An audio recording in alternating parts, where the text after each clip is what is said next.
నన్ను బలపరచు క్రీస్తు యందు నేను సమస్తము చేయగలను.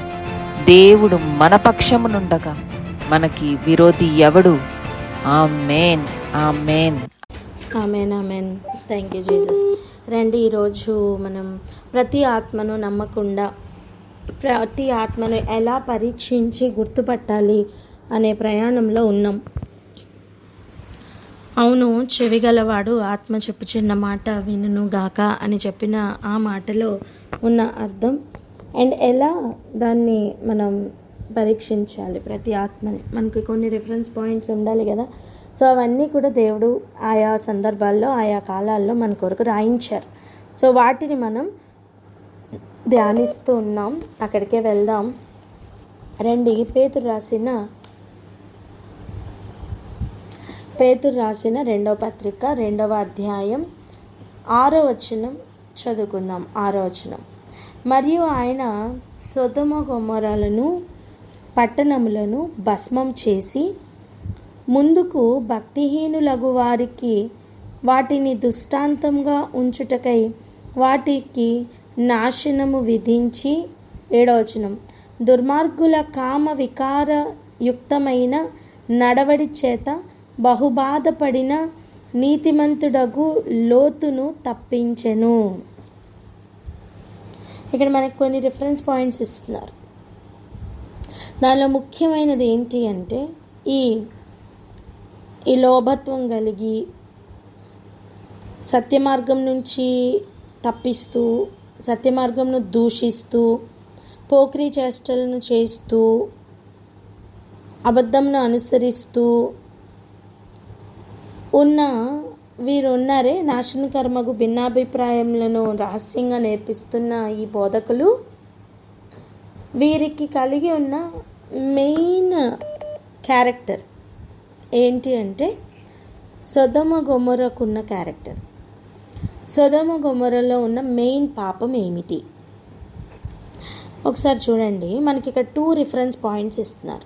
ఒకటి 5వ వచనం. 5వ వచనంలో మరియు ఆయన పూర్వకాలమందున్న లోకమును విడిచిపెట్టక భక్తిహీనుల సమూహము మీదకి జలప్రలయమును రప్పించినప్పుడు నీతిని ప్రకటించిన నోవాహును మరి 7 కాపాడెను. ఇక్కడ ఈ 2 పాయింట్స్లో అంటే జలప్రలయం రావడానికి కారణమైన ఆనాటి తరం ఎవరు? నోవాహు కాలంలో ఉన్న తరం. తర్వాత నోవాహు తర్వాతనే అబ్రహాము, లోతు వీరి కాలం. సో లోతు కాలంలో లేదా అబ్రహాం కాలంలో ప్యారలల్గా ఈ సొదొమ గొమొర అనే పట్టణాలు ఉండేవి. అవి పచ్చగా కనబడడం మనకి తెలుసు. అందుకే కదా లోతు అక్కడ ఎన్నుకొని వెళ్ళినట్టుగా మనం చూస్తున్నాం. ఇదంతా ఇలా ఉంచితే ఇక్కడ మనకి 2 రిఫరెన్సెస్లో కూడా మెయిన్ కామన్ పాయింట్స్ని ప్రభు చూపిస్తున్నారు. అవి ఏంటి అని మనకు అర్థం అవ్వాలి. చూడండి 7వ వచనం. కామ వికారయుక్తమైన నడవడి చేత బహుబాధపడిన నీతిమంతుడగు లోతును తప్పించను. లోతు సొదొమ గొమొర పట్టణాల్లో ఉన్నప్పుడు అక్కడ ఉన్న మెయిన్ చేష్టలు ఏంటి అంటే కామ వికార చేష్టలు. చెప్పండి. కామ వికార చేష్టలు. ఓకే, ఇది నానాటికి అడ్వాన్స్ అవుతూ ఉంది.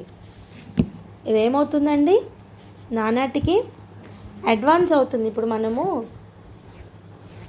కాలం చూడండి, ఒక సంవత్సరానికి ఇంకొక సంవత్సరం యాడ్ అవుతుందా, సబ్స్ట్రాక్ట్ అవుతుందా? యాడ్ అవుతుంది. అండ్ మన ఏజ్ లెవెల్ కూడా గ్రాఫ్ ఇలా పెరుగుతుందా, ఇలా తగ్గిపోతుందా? మనం చిన్నపిల్లలు అవుతామా? చిన్నవారి నుంచి పెద్దవారు అవుతాం. అంటే ఏంటి? పెరుగుతూ ఉంటాం, ఎదుగుతూ ఉంటాం. సేమ్ వే కాలంలో కూడా విషయాలు మొదట్లో ఉన్నవి అన్నీ కూడా ఆరంభం చిన్నగా ఉండేవి. అంతంకి వచ్చేసరికి అవన్నీ కూడా పూర్ణ రూపం దాల్చుతూ ఉన్నాయి. అంటే అన్నీ పరిపక్వం పొందుతున్నాయి. అది మంచితనం కానివ్వండి, నీతి కానివ్వండి, న్యాయం కానివ్వండి, అన్యాయం కానివ్వండి, అబద్ధం కానివ్వండి, మోసం కానివ్వండి, కోపం కానివ్వండి, ఇలా లిస్ట్ అవుట్ ఎనీథింగ్ అవన్నీ కూడా అంత్యం వచ్చే సమయానికి పూర్తి పరిపక్వం చెందుతూ ఉన్నాయన్నమాట. అర్థమైందా? సత్యం కూడా పరిపక్వం చెందుతుంది, సంఘం పరిపక్వం చెందుతుంది, అనీతిమంతులుగా ఉండి అన్యాయం చేస్తున్నవారు పరిపక్వం పొందుతూ ఉన్నారు. ఇలా ప్రతిదీ కూడా పరిపక్వం పొందుతుంది. అంతెందుకు, అపవాది యొక్క అధికారం కూడా పరిపక్వం పొంది 100% అధికారంలోకి రావాలని, పూర్తిగా వినియోగించాలని వెయిటింగ్. తెలుసా మనకి ఈ క్రికెట్ గేమ్లో పవర్ ప్లే అని ఒక ప్లే ఉంటుంది. పవర్ ప్లేలో ఏం చేస్తారు, మ్యాక్సిమం రన్స్ని వాళ్ళు అటైన్ చేస్తారు. ఎందుకు? 4, 6 కొట్టే దగ్గర ఎవరు ఫీల్డర్స్ ఉండరు కాబట్టి. అవునా? ఒక బౌండరీలో ఉంటారు, అక్కడి వరకే క్యాచ్ పడతారు. అది దాటి వెళ్తే ఎవరు కూడా దాన్ని రన్ చేసి పట్టుకొని ఆపేవాళ్ళు ఎవరు లేరు. అలా అపవాది పవర్ ప్లే కోసం వెయిటింగ్. నేనేమంటున్నా తెలుసా, అపవాది పవర్ ప్లే టైంలో అసలు ఫీల్డ్లో ఎవరు ఉండరు. అడ్డగించుచున్నవాడు ఇక అడ్డగించకుండా తీసివేయబడు కాలం. సో దుష్టత్వం యొక్క 100% వినియోగంలోకి రాబోతున్న కాలం. మీకు అర్థమైందా? దుష్టత్వం యొక్క అధికారం ప్రజెంట్ మనం చెప్పాలంటే 20 to 30% వినియోగంలో ఉంది. అది 100% వినియోగంలోకి రాబోతుంది. అంటే అపవాది తన అధికారాన్ని పూర్తిగా వినియోగించడానికి, తన అపవిత్రతను పూర్తి స్థాయిలో వినియోగించడానికి ఎంత ఉవ్విళ్ళు ఊరుతున్నాడో మీకు అర్థమవుతుందా?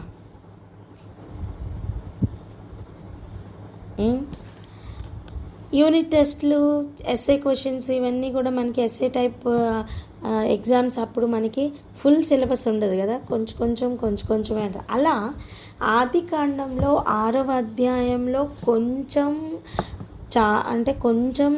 అవిధేయత, ఇంకా చెప్పాలంటే పరసంబంధమైన కామవికార చేష్టలు అలౌ అయ్యాయి. అప్పుడు దేవుడు కోపంతోనే మొత్తం జలప్రలయాన్ని రప్పించారు. ఇవన్నీ కామవికార చేష్టలు. చెప్పండి.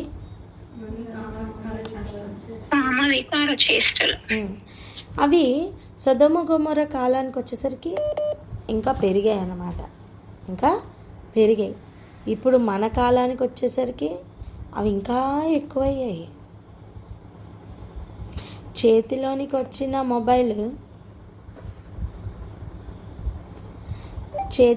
వచ్చిన మొబైల్ దాని ద్వారా జరుగుతున్న పాపం ఇంకెంత ఎక్కువ స్థాయిలోకి వెళ్ళిందో మనం ఊహించలేకపోతున్నాం. ప్రతి ఒక్కరూ కూడా పాపంలోకి దిగడానికి కారణంగా ఉంది. చిన్నపిల్లల నుంచి పెద్దవారి వరకు ఎటువంటి మనస్సు ఉంటే ఆ కార్యాలు చేయడానికి వాళ్ళకి ఫుల్ యాక్సెస్ ఉంది. ఇప్పుడు చూడండి, ఎందుకు ఈ జలప్రలయాన్ని, ఎందుకు ఈ సొదొమ గొమొర్రా పట్టణాలని దేవుడు మెన్షన్ చేశారు? అసలు అక్కడ ఏం జరిగింది చూద్దాం రండి. ఆదికాండం 6వ అధ్యాయం. నరులు భూమి మీద విస్తరింపన ఆరంభించిన తర్వాత కుమార్తెలు వారికి పుట్టినప్పుడు దేవుని కుమారులు నరుల కుమార్తెలు చక్కని వారిని చూచి వారితో తమకు మనస్సు వచ్చిన స్త్రీలను వివాహం చేసుకొనిరి. వారందరిలో ఏం చేశారట? మనసుకు వచ్చిన స్త్రీలను వివాహం చేసుకున్నారట. అప్పుడు ఏం జరిగిందట?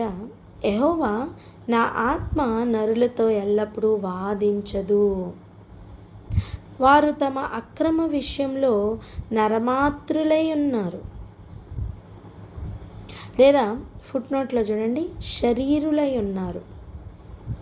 కేవలం ఫ్లెష్తోనే వీళ్ళు ఆలోచన చేస్తున్నారు. ఇంకా అయినను వారి దినములు 120 ఏండ్లగును. ఇంకా ఆ దినముల్లో నెఫీలీలను వారు భూమి మీద ఉండిరి, తర్వాతను ఉండిరి. దగ్గర సిగ్నల్ ప్రాబ్లమా? నా దగ్గర కట్ అవుతుందిరా, తెలీదు, నాకు కూడా కట్ అవుతుంది. అక్క వాయిస్ వినిపిస్తుంది, అక్క కనిపించట్లేదు. మీరు కనిపిస్తున్నారు, మీ వాయిస్ కూడా వినిపిస్తుంది.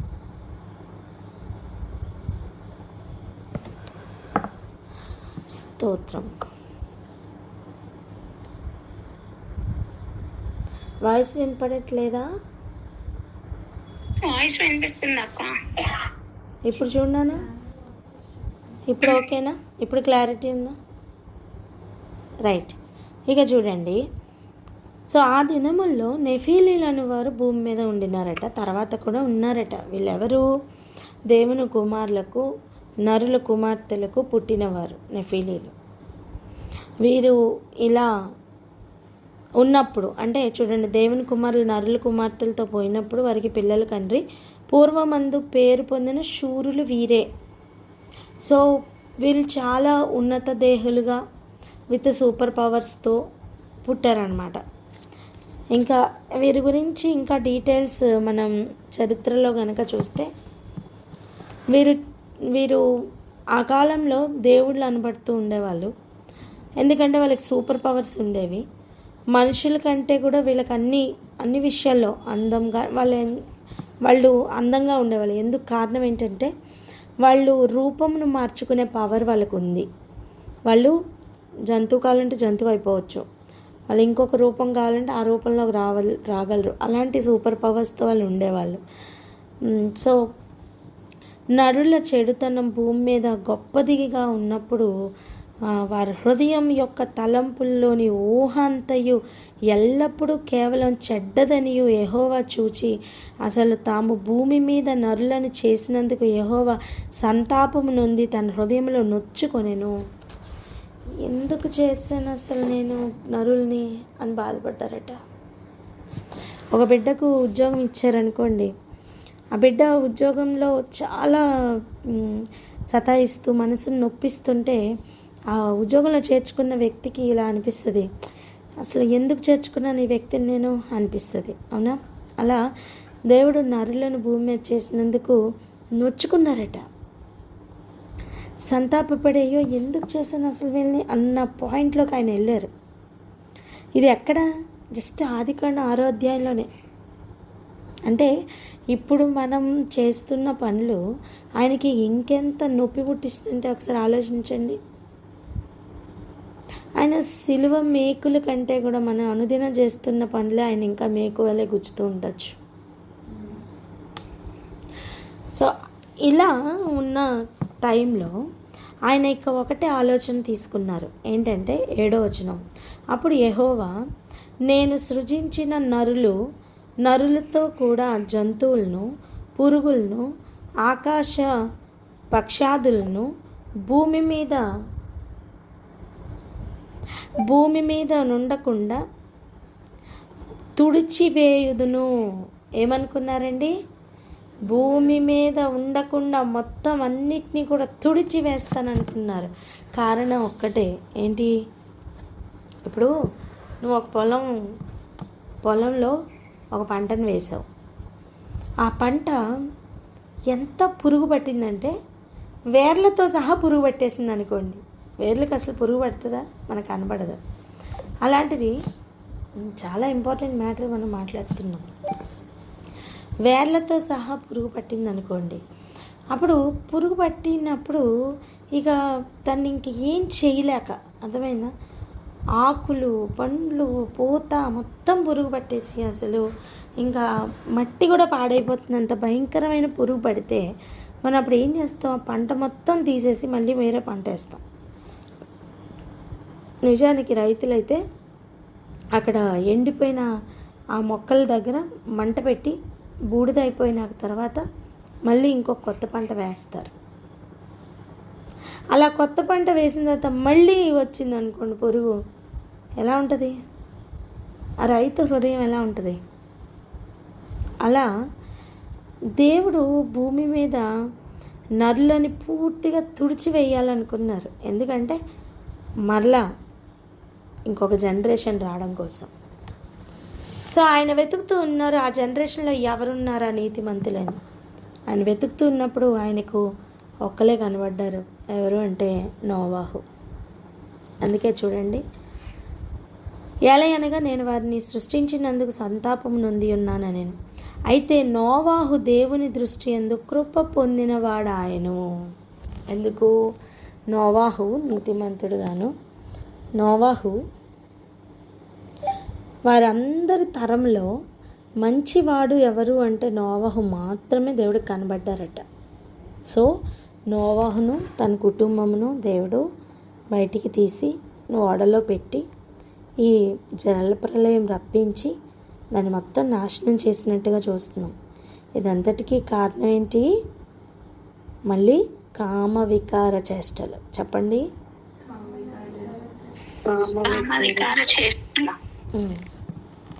ఇక మనం అలా ముందుకు వస్తే లోతు కాలంలో ఏం జరిగిందో మన అందరికీ తెలుసు. అబ్రహాం లోతు విడిపోయినట్టు, లోతు సొదొమ గొమొరలను అటుపక్క ప్రదేశం పచ్చగా ఉంది కనుక అటు కోరుకొని వెళ్ళినట్టు మనం చూసాం. కానీ అక్కడున్న ఆ పరిస్థితులు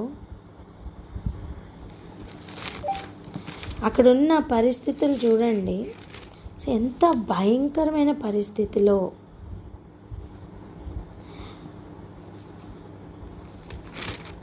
కంటికి కనపడటానికైతే పచ్చగానే ఉంది, కానీ అక్కడ ఉన్న పాపం మాత్రం దేవుడు దిగొచ్చి అక్కడ జరుగుతున్న పాపంను నేనే చూస్తానన్నంత పాపం జరుగుతుంది అక్కడ.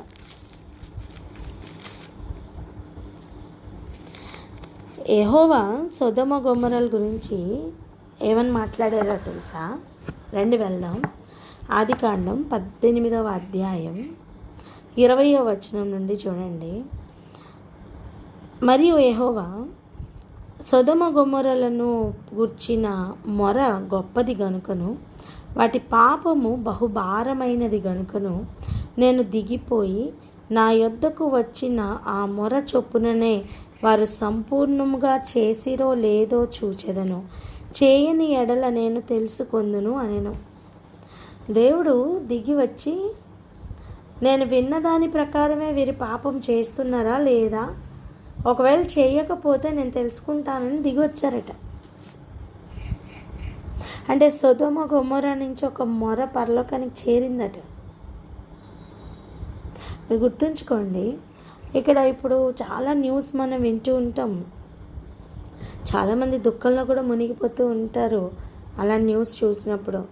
పాపం యొక్క పరిపక్వత ఎంత అయిందంటే కామవికార చేష్టలు చేయడమే కాదు, చంపేస్తున్నారు.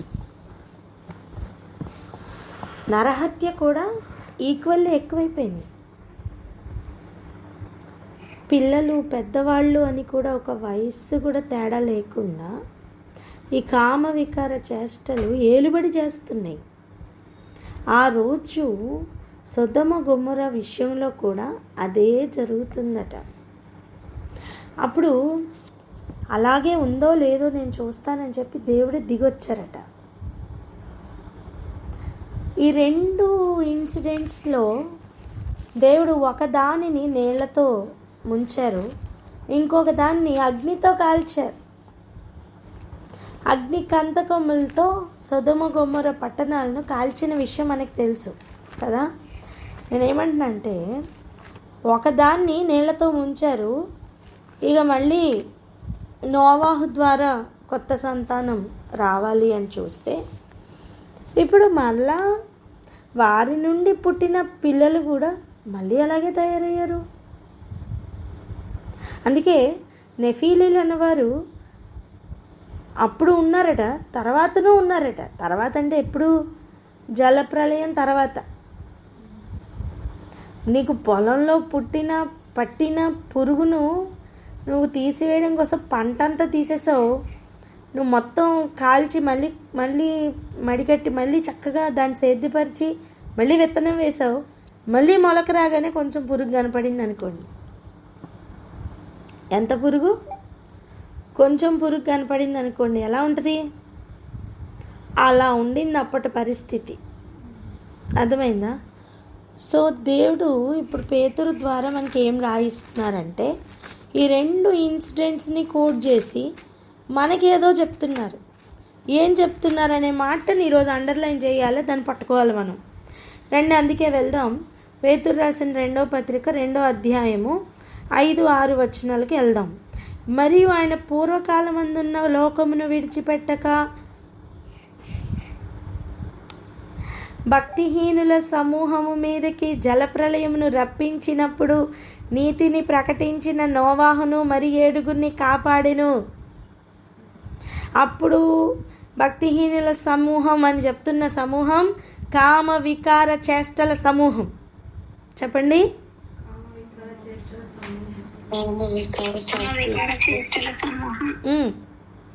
భక్తిహీనతలో అల్టిమేట్ లెవెల్ ఇది. మీరు గమనించండి, ఏనాడు మనకి ఇట్లా కట్ అవ్వదు. ఈరోజు ఎందుకు ఇంత కట్ అవుతుంది మీకు తెలుసా?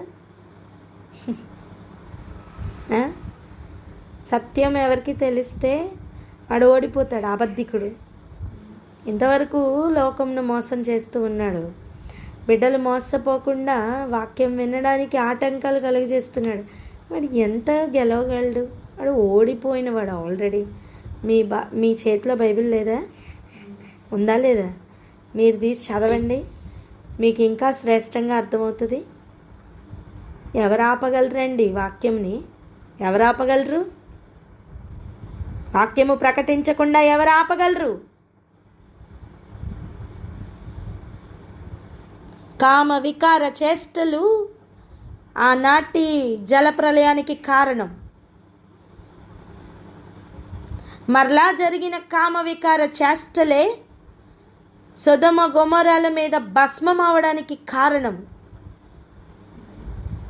అలాగైతే ఈ అంత్యకాలంలో కూడా అవే కామ వికార చేష్టలు కారణంగా నిలబడబోతున్నాయి. అపవాది అయిన వాడు మహాబబులోనుగా అవతారం ఎత్తి చేతిలో పట్టుకున్న పాత్ర పేరేంటో తెలుసా? వ్యభిచార మద్యపు పాత్ర. చెప్పండి.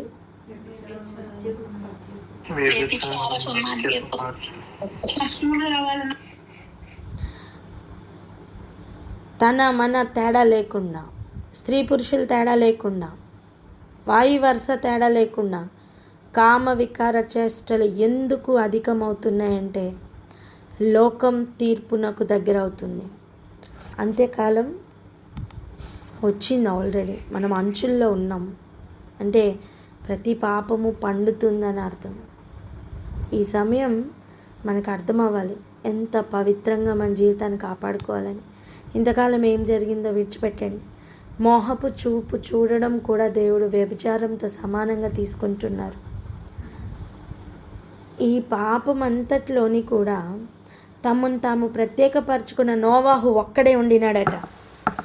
ఆ పట్టణాల్లో మనస్సు నొచ్చుకుంటూ నీతిమంతుడుగా ఉన్నవాడు ఒక్కడేనట, లోతు.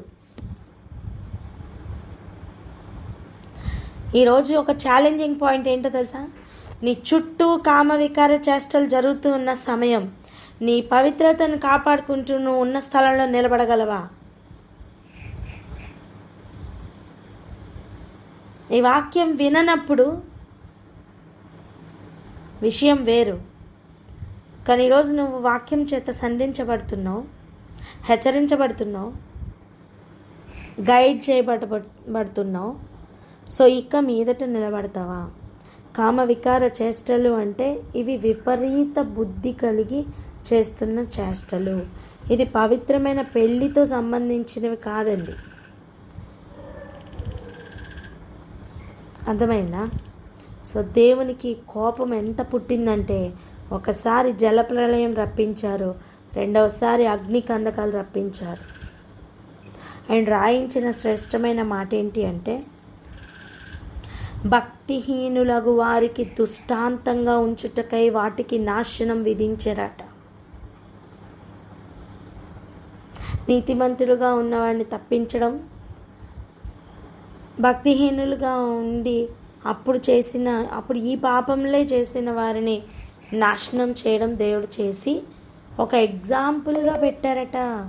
ఎలా పెట్టారట? ఒక ఎగ్జాంపుల్గా పెట్టారట. గమనిద్దాం. ఇప్పుడున్న లోకం పోకడలో వెళ్ళొద్దు, వారిని చూసి మోసపోవద్దు, పర్వాలేదులే అనుకోవద్దు. ఎవ్రీ ఏరియాలో సెట్ అవుదాం, జాగ్రత్త పడదాం, పవిత్రంగా బ్రతుకుదాం. వీటికి సంబంధించిన పాపం మనల్ని అంటకుండా కాపాడుకుందాం.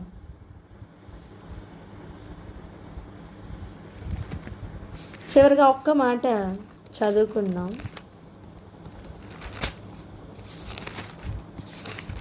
యోహాను రాసిన మొదటి పత్రిక 5వ అధ్యాయం 18వ వచనం చూడండి. దేవుని మూలముగా పుట్టి ఉన్నవాడెవడును పాపము చేయడని ఎరుగుదుము. నీకు అర్థమైందా? అంటే పాపం చేస్తున్నాడు అంటే దేవుని పేరే చెప్పుకొని దేవునిలోకే వచ్చి వాక్యమే పట్టుకొని వాక్యంనే వర్తిస్తూ కూడా పాపమే చేస్తున్నాడంటే వాడు దేవుని మూలముగా పుట్టినవాడు కాడు. మీరు చదవండి. దేవుని మూలముగా పుట్టి ఉన్నవాడు ఎవడును పాపము చేయడని ఎరుగుదము. దేవుని పేరు పెట్టుకొని పాపమే చేస్తున్నారంటే వారు దేవుని మూలంగా పుట్టినవారా? చెప్పాలి. కాదు. గట్టిగా చెప్పండి, కాదు అని. రైట్. ఇంకా దేవుని మూలంగా పుట్టినవాడు తన్ను భద్రము చేసుకొనును గనుక దుష్టుడు వానిని ముట్టడు. దేవుని మూలంగా పుట్టినవాడైతే మనకు ఒక స్పెషల్ క్వాలిటీ ఉంటుంది. ఏంటంటే తన్ను భద్రం చేసుకోవడం. అర్థమైందా? ఈ రోజుల్లో మనం చూస్తున్నాం పెద్ద పెద్ద కాపర్లు, పెద్ద పెద్ద సంఘాలు, పెద్ద పెద్ద వారు అనబడుతున్న వారు కామవికార చేష్టలతో తమ నడవడిని పాడు చేసుకోవడమే కాకుండా సంఘమును కూడా భక్షిస్తూ పాపం చేస్తున్న వారు ఉన్నారు. ఇప్పుడు చెప్పండి, సూటిగా అడుగుతున్న ప్రశ్న, వారు దేవుని మూలంగా పుట్టినవారా? కాదు. ఒకవేళ దేవుని మూలంగా పుట్టినవారైతే వారు తమ్మును తాము భద్రం చేసుకుంటారు. అలా భద్రం చేసుకోవట్లేదు అంటే వారు దేవుని సంబంధులు కాదు. సో కామవికార చేష్టలు చేస్తున్న వారు దేవుని పేరే పెట్టుకొని రక్షణ పొందాననుకుంటూ రక్షణ మార్గంలో నడిపిస్తున్నాననుకుంటూ ఉన్నవారు ఒకవేళ కామవికార చేష్టలు గనక చేస్తే ఈరోజు మనమందరం స్తోత్రం హల్లెలూయా, మనమందరం గుర్తు పట్టాల్సిన ముఖ్యమైన విషయం ఏంటి అంటే వారు దేవుని మూలముగా పుట్టినవారు కాదు. ఇక ఈ ఆత్మను నమ్మాలా ఆ ఆత్మను నమ్మాలా అన్న కన్ఫ్యూజన్ అక్కర్లేదు. Come to A conclusion. వాక్యం సత్యం సూటిగా మాట్లాడుతుంది. ప్రార్థన చేసుకుందాం. అభి ప్రేయర్ చేయనా? అభి ప్రేయర్ చేయనా?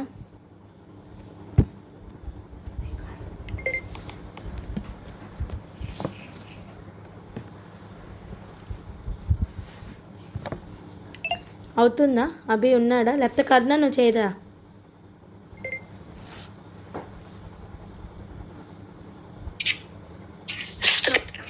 స్తోత్రం పరిశుద్ధులు మహోన్నతుల మహాగొప్ప దేవానికి స్తోత్రములు తండ్రి. విన్న వాక్యంను బట్టి నీకు కృతజ్ఞతాస్తుతులు చెల్లించుకుంటున్నాను ప్రభు. అవును రాజానికి స్తోత్రములు తండ్రి. దుష్టత్వము నుండి ప్రభువానికి స్తోత్రములు తండ్రి. కామత్వము నుండి వికార చేష్టల నుండి ప్రభువానికి స్తోత్రములు తండ్రి. మమ్మల్ని మేము దూరపరుచుకుంటూ ప్రభువానికి స్తోత్రములు. నీ బిడ్డలుగా ప్రభువానికి స్తోత్రం. నీ బిడ్డలైతే ప్రభువ అయానికి వందనాలు. అట్టి కార్యాలు చెయ్యారని నీ వాక్యం సెలవిస్తుండగా ఎక్కడ కూడా దేవా మేము పడిపోకుండా ప్రభువానికి స్తోత్రములు తండ్రి. దేవా అట్టి వారిని కూడా ప్రభు గుర్తుపట్టుటకు ప్రభువానికి స్తోత్రములు. మీ కృపను మాకు దయచేయండి. అయానికి స్తోత్రం. ఇక్కడ చూస్తున్నట్టయితే ప్రభువానికి వందన నరులను సృష్టించినందుకు ప్రభు దేవుడు ఎంతగానో దేవానికి స్తోత్రం పశ్చాత్తాప పడ్డాడని వాక్యం సెలవిస్తుంది. ప్రభా మేము అలా ఉండొద్దు. ప్రభువానికి స్తోత్రములు తండ్రి. మా వలన ప్రభు మీకు మహిమ ఘనత ప్రభావములు రావాలి ప్రభు. దేవా మేము ఎవ్రీ ఏరియాలో ప్రభువానికి స్తోత్రంలో సెట్ అవ్వటకు మీ కృపను దయచేయమని అడిగి వేడుకుంటూ నజరేయుడైన యేసుక్రీస్తు పరిశుద్ధ నామమున ప్రార్థించి వేడుకుంటున్నాను తండ్రి. ఆమేన్. ఆమేన్. ఆమేన్. Thank you Lord. మరి రేపటి మనం మళ్ళా ట్యూస్డే కలుసుకుంటాం. ఎప్పుడండి?